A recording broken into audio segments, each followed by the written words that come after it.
I'm not proud of this, but I'm a person that relies a lot on my mood and my motivation, like natural inclination, motivation levels to do stuff, to get stuff done. And recently, I've been coming out of a pretty deep, dark rut. And that natural happiness, positive mood just hasn't really been around to keep me going on a daily basis. And it's led me to kind of have to, this isn't necessarily a bad thing, but lower the bar in certain areas of my life. I think the bar was a little too high. That I was holding myself to unrealistic expectations when it came to working out, keeping my house tidy, eating perfectly well, socializing all the time. So in today's video, I want to talk about how I've been using meaning and meaning making to kind of drive myself while the happiness motivation driver is not present. So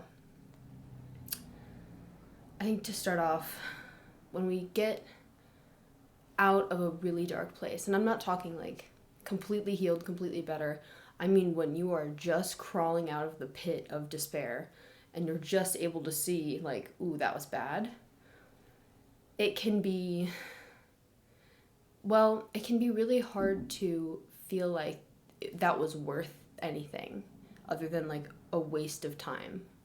Like it was just a waste of time to feel that crappy for that long.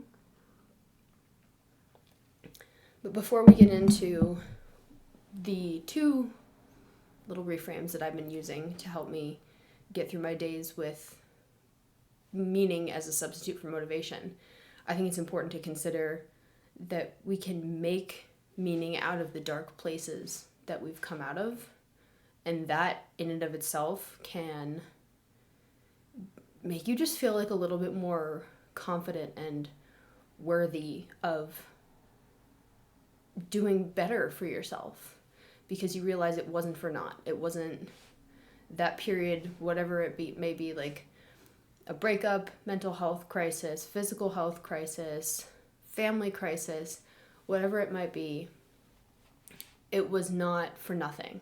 So I want you to try to think of a positive that has come out of a season of negativity in your life. And I say I want you to do this because I want me to do this. And we're doing this together. But for me, I'm thinking about my recent couple weeks. I'm just gonna be vulnerable, because what's the point in not? I was hospitalized for ideation for a little while, and honestly since then life has been really, really hard, but I have come to appreciate the comforts of my home and being in my own space so much more after being in like that sterile, controlled hospital environment. And honestly, it's just increased my gratitude for my ability to have choice during my day, to have comfort during my day, to have caffeine, as they don't let you have caffeine in the hospital. But yeah, if you can, I mean, that's a small thing, but even if you can find a small reason that season of struggle is benefiting you in the current season, it can be a lot more inspiring, I guess, to look back on than just like, ugh, what was that? That was awful. So let's get into the two tricks, tips, if you will, that have helped me kind of interject meaning into my life as a substitute for motivation when that shit is nowhere to be found. So the first one is, I keep saying there's two. There's three. Bonus. The first one is simply trying to notice when you can interject meaning into your life.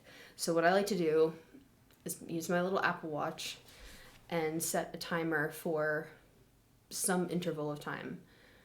Sometimes I do 15 minutes, sometimes I'll do an hour, and just using that alarm as a checkpoint for you to kind of check in with yourself and say, okay, where am I at? What am I doing? Am I doing it consciously? Am I present? And am I contributing to my future self's happiness in any way in this moment? That's usually what I think. And honestly, when that alarm goes off and you catch yourself doom scrolling for the second 15-minute interval in a row, it'll snap you out of it, and you will realize that the meaning you can make out of that error in your behavior is by pivoting, by changing it, and simply noticing when that timer goes off and asking yourself, what am I doing? How am I feeling? Is there an adjustment that can make this moment more meaningful that I can make right now? Is going to give you a lot more faith in yourself to do better by yourself, which is what we're all trying to do. All right, second tip trick is instead of when, think while. So instead of when you're maybe coming up with your to-do list for the day or thinking about a project that you have long term, thinking of it in terms of I can be happy when, I'll have the motivation when XYZ occurs or you hit some type of goal. I can be fulfilled while.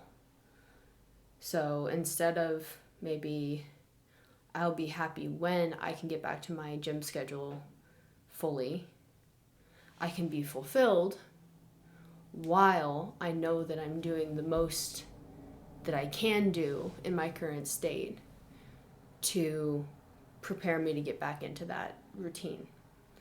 And fulfillment and meaning go hand in hand, but fulfillment and happiness aren't the same thing. I think fulfillment is more closely aligned and defined as to like flourishing. Like, you know, the feeling of satisfaction that you get with yourself when you know you're doing something correctly for your future self. I think that's fulfillment. And happiness can often be just too fleeting to nail down as a reliable source of motivation. I don't know. But oh no, now I'm blanking on the third one. Oh, the bar lowering and raising. We have a minute left, but when you are trying to chase meaning or chase happiness and instead pull back and start integrating meaning into your life, you want to lower the bar in certain areas of your life in a way that you can show up and show yourself that you can do the thing at the level that you're at and not just keep hitting this wall of I can't do it yet, I can't do it up to the standard that I used to be able to do it, because that's going to reinforce the belief that you can't do it.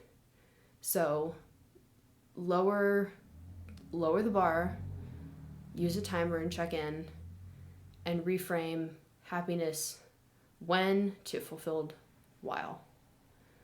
Those are your 3 tips for how to bring meaning into your life when happiness feels a bit elusive and motivation is nowhere to be found. So take from that what you will, and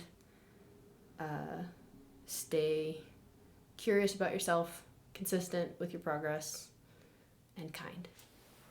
Bye.